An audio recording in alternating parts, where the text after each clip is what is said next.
Amigos, un gusto dar la bienvenida por primera vez en Tu Salud Informa a la doctora Marcia Alayón Rosario. Ella es cirujana bariátrica y precisamente sobre ese tema vamos a conversar en este segmento con ella. Doctora, bienvenida. Un placer estar aquí con ustedes hoy. Un gusto para nosotros y gracias porque sé que el tiempo no es muy amplio en el caso suyo, porque hay mucha actividad en el área de la cirugía bariátrica, ¿verdad? Así mismo es. Sí, mucha necesidad también. ¿Por qué no comenzamos definiendo lo que es la cirugía bariátrica? Pues la cirugía bariátrica es un término bien amplio para hablar de distintos tipos de cirugía que existen para tratar la obesidad. A veces los pacientes les decimos, ¿verdad? Esto es diferentes maneras de tratar la obesidad. El componente nutricional y los ejercicios son una parte bien importante. Hay medicamentos para tratar la obesidad y también está la cirugía como una opción para tratar la obesidad y junto así tratar las otras condiciones que están asociadas a la obesidad. En Puerto Rico, doctora, he revisado información reciente, casi que no me atrevo a decirlo, pero cercano al 70% de la población tiene sobrepeso y obesidad. Y la realidad es que para muchas personas esto es terrible porque han intentado muchas alternativas nutricionales, es decir, régimen y planes dietéticos específicos, ejercicios, pero es que no bajan de peso. Y el compromiso hacia la salud es alto con la obesidad, así que la bariátrica, la cirugía es una alternativa que yo diría que en muchos casos puede salvar la vida de una persona. Literal. Sí, definitivamente. Ahora mismo en Puerto Rico se estima que alrededor del 40% de los pacientes cualifican para cirugía bariátrica aquí en Puerto Rico. Y lo que pasa es que así como estas personas han tratado muchas cosas, muchas dietas, a veces cosas bien extremas para tratar de bajar de peso, la verdad es que hay que reconocer que la obesidad es una enfermedad crónica y es una enfermedad recurrente. Lo que quiere decir que no solamente es que el paciente no tenga suficiente compromiso consigo mismo, es que el metabolismo y el cerebro hasta cierto punto ha tomado rienda sobre cómo va a manejar el metabolismo del paciente, qué va a hacer con esa información cuando los pacientes consumen comida. Entonces a los pacientes se les hace bien difícil bajar de peso, aunque en teoría lo estén haciendo todo perfecto. Y es en estos casos donde la obesidad se convierte en una condición médica que los pacientes se benefician muchísimo de procedimientos quirúrgicos que los ayuden a bajar de peso a largo plazo. Doctora, ¿cómo me gusta que haya mencionado esto de la dificultad que muchas personas tienen y que esto no es, aun cuando hagan esfuerzo, porque puede ser muy frustrante para la persona. Y a veces externamente, afuera, pueden tener incluso señalamientos, ¿no? Es que tú no pones de tu parte, que te gusta mucho comer, y es terrible para el paciente, se convierte en un estigma, prácticamente un señalamiento, y esto afecta a la salud mental terriblemente. Definitivamente, es un tema muy tabú para estos pacientes. Es un tema tabú, y usted habló de la obesidad como una enfermedad, eso es lo otro que me parece importante, porque todavía hay muchas personas que piensan en la obesidad solamente como un factor estético, pero es que esto es una condición crónica, como usted dice. Volviendo al tema de la cirugía, ¿quiénes son candidatos para una cirugía bariátrica? Bueno, pues en general uno toma una información que se llama el índice de masa corporal. Esto es un cálculo que se hace a base del peso del paciente y la estatura. Y usando esa información, entonces nosotros decidimos quiénes van a cualificar. Ahora mismo, ¿verdad? Según está clasificado, el peso ideal bajo un índice de masa corporal sería de un 20 a un 25. Para cualificar para la cirugía bariátrica en Puerto Rico deben tener 35 o más con alguna condición, ¿verdad?, asociada a la obesidad. Eso incluye condiciones como hipertensión, apnea del sueño, diabetes, hígado graso, osteoartritis, por ejemplo, ciertos problemas de reproducción en las mujeres. Estos pacientes cualifican para cirugía bariátrica. Ahora bien, cualquier paciente con un índice de masa corporal mayor de 40 cualifica independientemente de qué condición tenga o no tenga, porque ya entonces la obesidad sola se considera una condición cualificante para la cirugía. Claro, de nuevo la presencia de condiciones crónicas muchas veces hace que sea prácticamente una indicación. Sí, con un peso más bajo, un índice de masa corporal más bajo, pues sí, lo hace que los pacientes cualifiquen con más premura para una cirugía. Claro, y lo que mencionábamos antes, que muchas veces en esos casos pues, prácticamente salva la vida del paciente.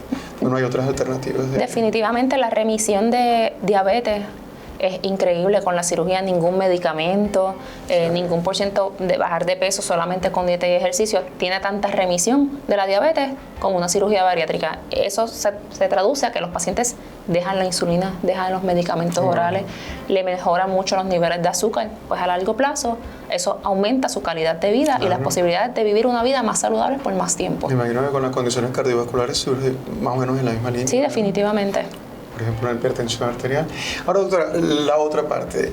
¿Quiénes tienen contraindicada una cirugía bariátrica? Bueno, la primera contraindicación va a ser un paciente que no tolera una anestesia general, por ejemplo, pues claramente esos pacientes no los podemos operar.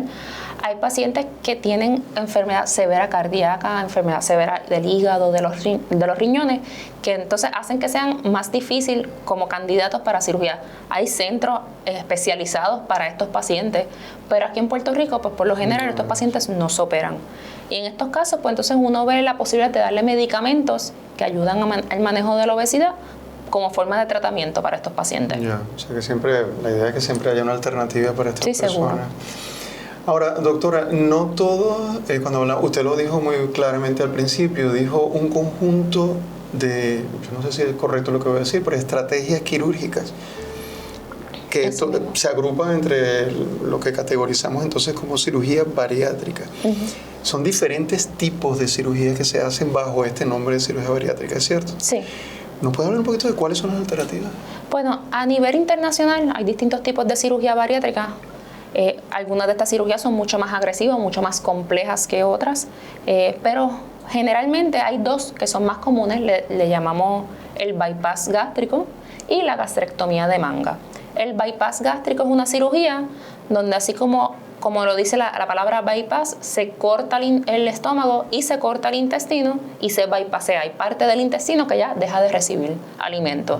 Y como deja de recibir alimento, pues los pacientes dejan de absorber esas calorías. Y esta es la gastrectomía de manga laparoscópica. La gastrectomía de manga se corta el estómago y se deja como un guineíto o una manga.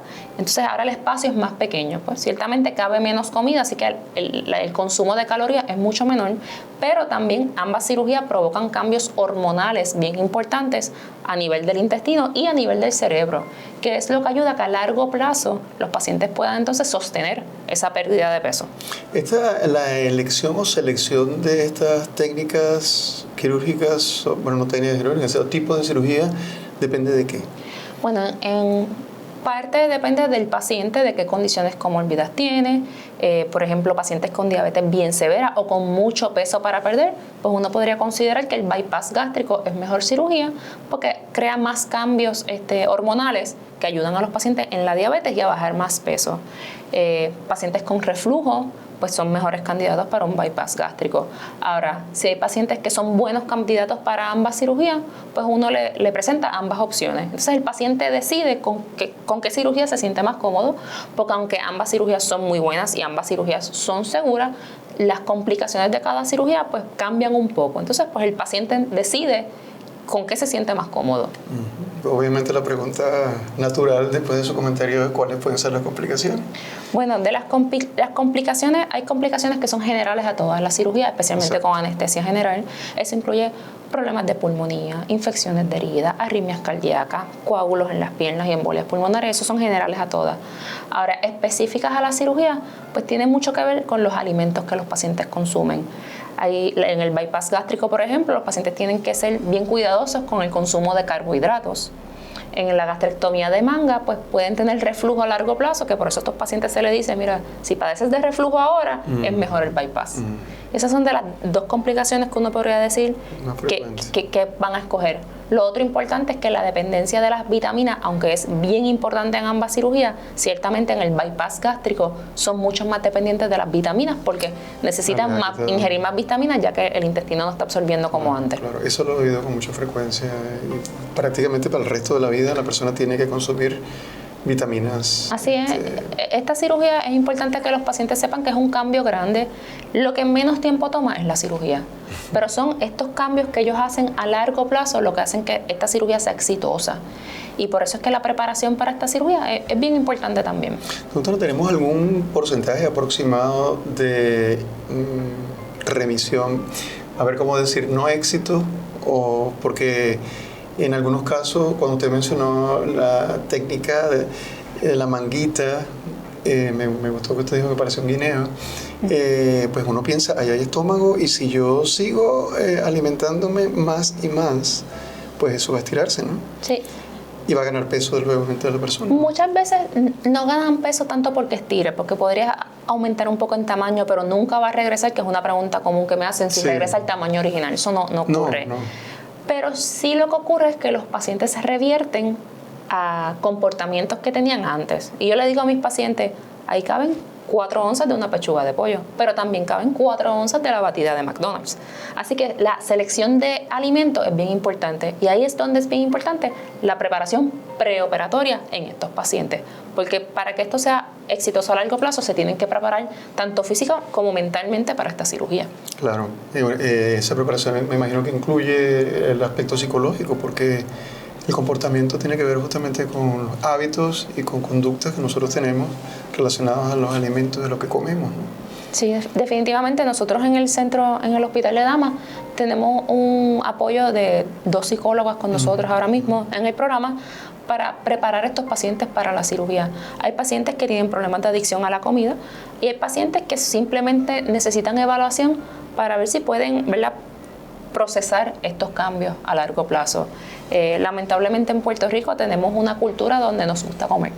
Nos gusta comer, nos gusta salir de fiesta, nos gusta estar con nuestros familiares, y a veces eso es lo que hay que hacer, aprender a comer. Y para eso estamos allí. El alimento, doctora, cuando estamos tristes, cuando estamos contentos, cuando estamos celebrando, cuando tenemos... Y definitivamente en el área de la salud mental tiene mucho que ver el estado de ánimo y estas conductas de mayor ingesta. En algunos casos menos ingesta, acá no aplica, pero personas a veces deprimidas con ansiedad pues tienen tendencia a comer más. Se nos fue el tiempo. Clarísima la información, doctora. Muy agradecido de que haya aceptado nuestra invitación, y me quedan algunas preguntas en mente que me gustaría que después pudiéramos tenerla nuevamente con nosotros. Sí, para mí sería un placer regresar. Un gusto. Doctora Marcia Alayón, discúlpeme que siempre se me va el apellido, Marcia Alayón, cirujana bariátrica. Un gusto haberla tenido en el programa. Gracias.